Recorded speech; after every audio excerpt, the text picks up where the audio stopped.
صباح الخير.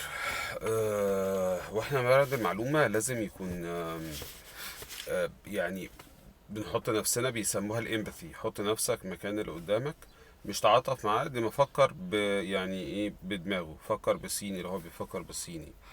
ف... فمن هنا جه موضوع اللي احنا لما نعرض اي فكرة لأي مشروع او اي خط انتاج، او اسقاطا على حياتنا الشخصيه، لما نيجي برضو نعرض الحاجه لحد، يعني مشروع معين او راي معين لحد من اقاربنا، او واحد مع مراته او واحده مع جوزها.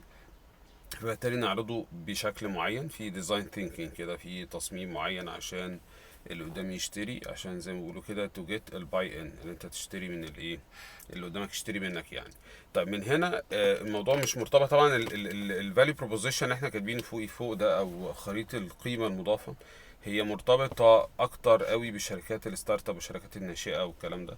ولكن ده بيزنس كونسبت. ده لو انا بعمل النهارده يعني خط انتاج جديد، زي ما بنقول بننزل برودكت جديد، اي انيشيتيف بتتعمل في داخل اي شركة كبيرة او صغيره او ستارت اب، او في البيت او في الشارع او في الشغل، فلازم نمشي على نفس الايه. طب هما بيعملوا دايما فاليو بروبوزيشن اللي هو خريطه القيمه المضافه، ونموذج العمل اللي هو البيزنس موديل. ما اعتقدش الوقت هيسمح بالاتنين، فخلينا نبتدي بواحده كده سريعه. وده اسقاطا بقى الحلقه اللي انا ملحقتش اقول فيها اي حاجه اللي اتعملت على التلفزيون، لان الوقت كان ضيق جدا. ولكن يعني خلينا نفصلها تفصيل سريع غير مخل.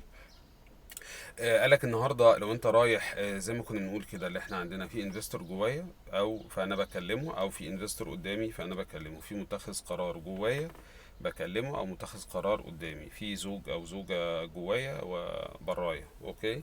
فعايزين نقنع اللي قدامنا باي حاجه. والله في احدى الشركات او المؤسسات الحكوميه، فهم في بروجكت معين وبيعرضوه، عايزين يعرضوه على متخذ القرار اللي في الوزاره. فقعدنا معاه عملنا ورك شوب ازاي نعمل فاليو بروبوزيشن، خريطه قيمه مضافه للقرار اللي هم عايزين ياخدوه في انيشيتيف كانت معانا في وزاره من الوزارات. فعشان تقنع اللي قدامك لازم تبيع له، لازم هو يشتري، فلما يشتري خلاص هياخد القرار على طول. طب عباره عن ايه؟ عشان ما نطولش موضوع خريطه القيمه المضافه، طبعا هنلاقي فيه تمبليتس كتيره موجوده اونلاين. والتمبليتس دي هي زي ما بيقولوا كده، هي يعني اسمها كانفا بزنس فاليو بروبوزيشن، وكانفا بزنس موديل. طيب بتبقى عباره عن ايه سريعا كده؟ هو بيقول لك اول حاجه ابتدي بحاجه اسمها هو ايه الكاستمر جوب. ايه الكاستمر جوب ده؟ هو قصده هو اللي قدامك ده بيشتغل فيه، ما انت بتبيع له حاجه. هو يعني ديفنتلي الحاجه اللي انت بتقترحها الجديده، الطلعه بتاعه الساحل ولا الشاليه اللي هو عايز جوزك يشتريه، ولا وات ايفر اللي حصل، يعني اللي احنا عايزين نوصل له، اكيد في حاجه معينه بدون اللي انا بعرضه ده هي ميسنج. فاحنا بنحاول نفيجوالايز في الجزء الاولاني ده كده، دايره على اليمين كده، بنحاول نقول والله هو ايه اللي بيحصل على ارض الواقع دلوقتي. فبقول والله، ونضرب مثل تاني باوبر عشان كمان اسهل الحاجات اللي ممكن توصل المعنى يعني. ان النهارده ايه الكاستمر جوب في مع لو ما كانش فيه اوبر وكريم واي درايف والكلام ده كله، كان ايه الكاستمر جوب؟ اه والله كنت ببقى شايل هم وانا نازل هلاقي تاكسي ولا لا. بنزل بقى في الشارع ربع ساعة تلت ساعة في الحر في الشمس. بقى خايف على نفسي، خايف ان انا اتخانق مع السواق، خايف على بنتي ومراتي اللي راجعه، بنتي اللي راجعه من الدرس، صح؟ ففي دي الكاستمر جوب.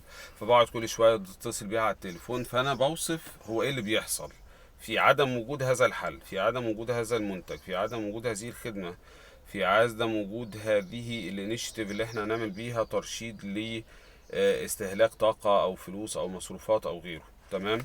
فبالتالي فبالتالي قلنا انه بوصف الحالة الراهنة للوضع الحالي، للعميل، للموظف، لصاحب العمل، لمتخذ القرار، لعامة الشعب. مين اللي هيستفيد؟ بنحط نفسنا مكانه كده ونقول والله هو بيقوم بايه دلوقتي. طب من هذه الجوب، من خلال هذه الجوبس او هذه المهام او الافعال او الحياة التعيسة اللي هو عايشها دي، بقى عندنا اربع حاجات رئيسيه كده بنحاول نوصفهم. اول حاجه قالك ايه البين بقى، طلع لي المشكله، فين الوجع. وبعد كده هنقولهم سريعا وبعدين ندخل فيهم تفصيلا.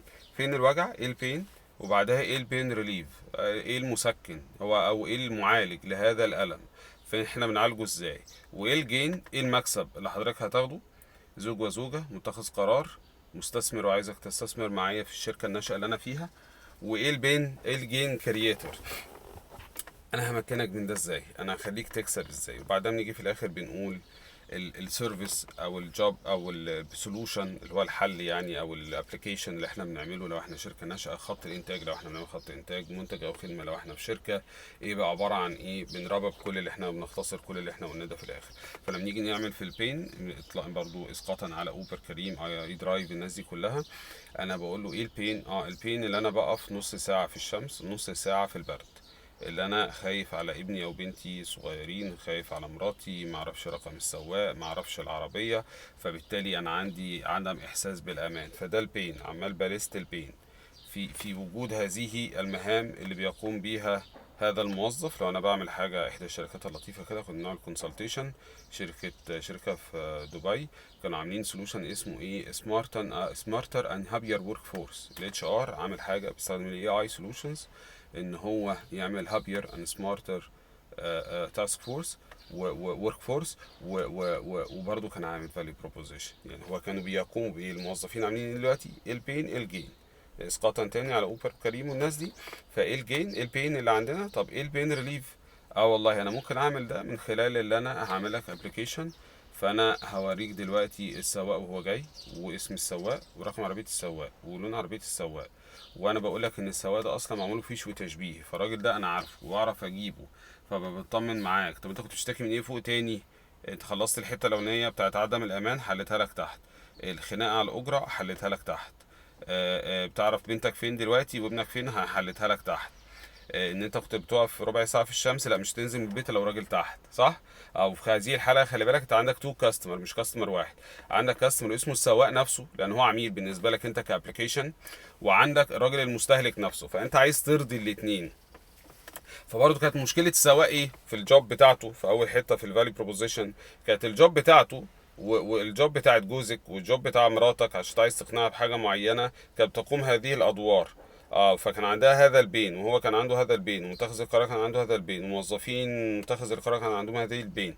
لما جينا نحل هذا البين، رحنا حاطين الليسته بتاعت الحاجات دي بالنسبة للراجل السواق نفسه اللي هو الكابتن اللي على العربية. برضو عايز واحد ما يتخانقش معاه، عايز يعرف واحد مين اللي هو يخطفه هو العربية بتاعته، ولا يثبته هو في الطريق، ولا يدخله مكان هو مش عايزه. فأنا حليت لك أنت كمان ككابتن، ايه، عملت لك بين ريليف. فبقى عندنا البين بتاع تو كاستمر، عندك 3 4 كاستمر حطهم كلهم. لو انت عايز تقنع متخذ قرار دلوقتي بقرار عشان قرار هيتاخد من متخذ قرار فوقيه، حط الاتنين كاستمر. فاقول له بيع له انت الاول ايه مشكلتك انت كمتخذ قرار اللي تحت متخذ قرار تاني، وحل المشكلتين بقى وانت ايه وانت. فشوف يا باشا انت هتبقى مبسوط وهو كمان هيبقى مبسوط، يعني تخيل بقى هو كمان فهيظبطك في المرتب. فبالتالي ايه، انت بعت للاتنين. شوف مين كل الكاستمرز اللي ممكن يكونوا ليهم علاقه بالموضوع، يكون كان عندك 4 5 6 من ضمنهم جهات حكوميه، من ضمنهم مراتك وانت بتقنعها، فانت عايز تعمل فالي بروبوزيشن لنفس القرار لمراتك والوزير والمدير مثلا يعني. فدول الكاستمر بتوعك الجوبس بتاعتهم ايه البين اللي هم بيعانوا منه. فبالتالي ايه البين ريليف، ايه هتريليف هتعالج هذا البين ازاي، بتحله ازاي.